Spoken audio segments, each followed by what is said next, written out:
China and Singapur, which Singapore is usually #1 in the world, and China is usually in the top 5 depending on what we're measuring, only have 2 big tests of our students' entire school career. One is at the end of primary school when the child is going into middle school, and the test largely determines what middle school that child can go to. So even in public schools, there's often a form of school choice where students apply to go to these schools and they're accepted, and they may not be accepted, and they're largely accepted based on test scores. The schools are often specialized. For example, I had a friend who was looking at putting her child into a school for AI, for artificial intelligence, kind of a tech-focused school. And her child had to apply, and a big part of the admissions process was looking at the test scores, and that's largely how students were chosen. And the big test in China is called the Gaokao, and there's another form of it in Korea,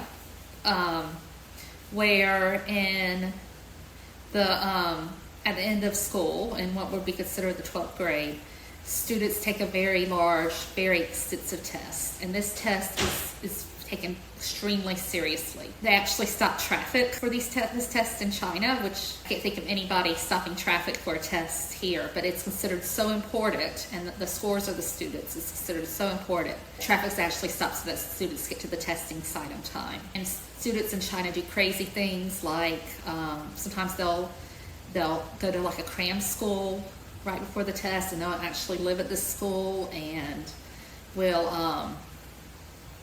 will just study for weeks on end. Students will have hired instructors and tutors, and it's just an extremely big deal. And that determines what college you'll be able to get into, the Gaokao. That's what it's called in China. Like I said, there's different forms in different parts of Asia. But those are the best in the world, and there's only 2 big tests.